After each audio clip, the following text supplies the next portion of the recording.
Do you feel like you're doing everything right? Working hard, earning a six-figure salary, but your bank account doesn't reflect your effort? You aren't alone. You might be what economists and marketers call a Henry, a high earner not rich yet.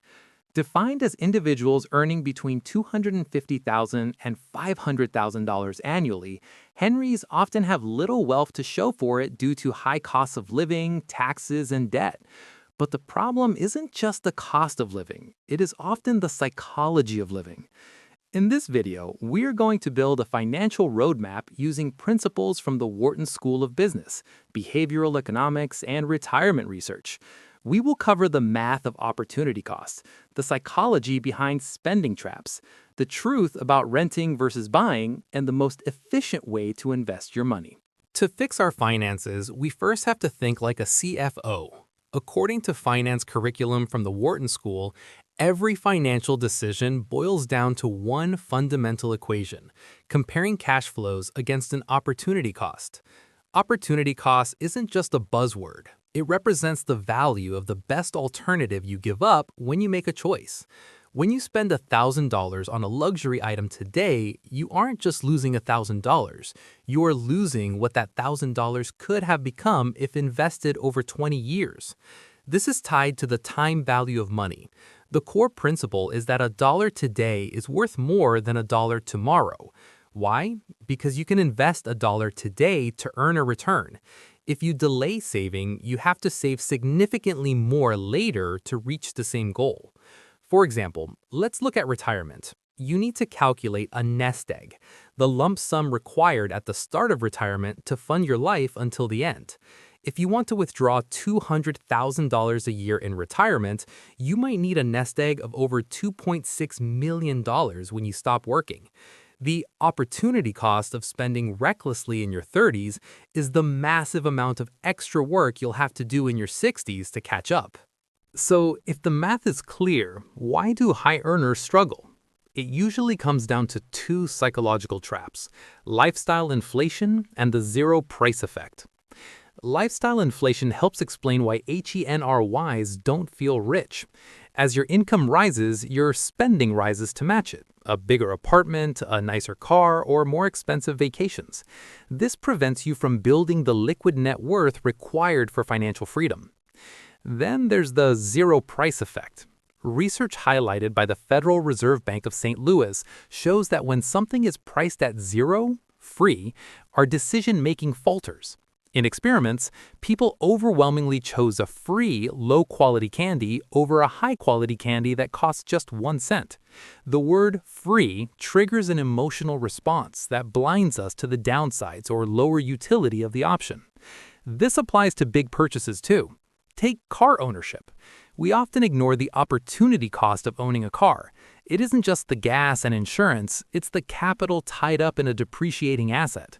Some savers have found they could afford homes in better urban neighborhoods simply by cutting the massive anchor of car ownership expenses. Speaking of homes, should you rent or buy? Don't just assume buying is better. You need to run the numbers.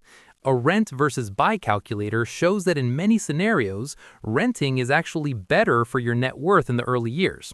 In one model, buying only became the mathematically superior choice after living in the home for more than 7 years. If you move frequently for your high-paying job, renting and investing the difference might actually make you richer. Once you have saved the capital, how do you invest it? Let's say you get a large bonus or an inheritance. Do you invest it all at once, lump sum, or slowly over time, cost averaging? Vanguard Research analyzed this extensively. The data shows that lump sum investing outperforms cost averaging about 68% of the time. Why? Because markets tend to rise over the long term. Keeping cash on the sidelines implies you are missing out on the equity risk premium. While investing slowly feels safer emotionally, it is mathematically a drag on your returns. You also need to understand diversification. You don't want to put all your eggs in one basket. By combining assets that are imperfectly correlated, meaning they don't move exactly in sync, you can reduce your portfolio's volatility without necessarily sacrificing returns. This is the free lunch of finance.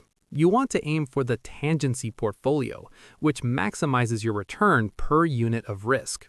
Finally, wealth isn't just about stock picks, it's about your life choices. Did you know your relationship status affects your net worth? Research indicates that the decision to cohabit, living together without marriage, can negatively affect wealth accumulation compared to married couples. Married couples often benefit from legal and tax structures, as well as shared long-term financial goals that cohabiting couples sometimes lack. And we must look at the endgame, retirement. It's not just a financial number, it's a health issue. Research suggests that early retirement can actually have a negative impact on cognitive skills, the use it or lose it theory. While retirement might improve mental health for those in physically demanding jobs, for many, the lack of engagement leads to cognitive decline. So, as you build your wealth, you shouldn't just be planning to quit work. You should be planning for financial independence that allows you to stay mentally engaged on your own terms.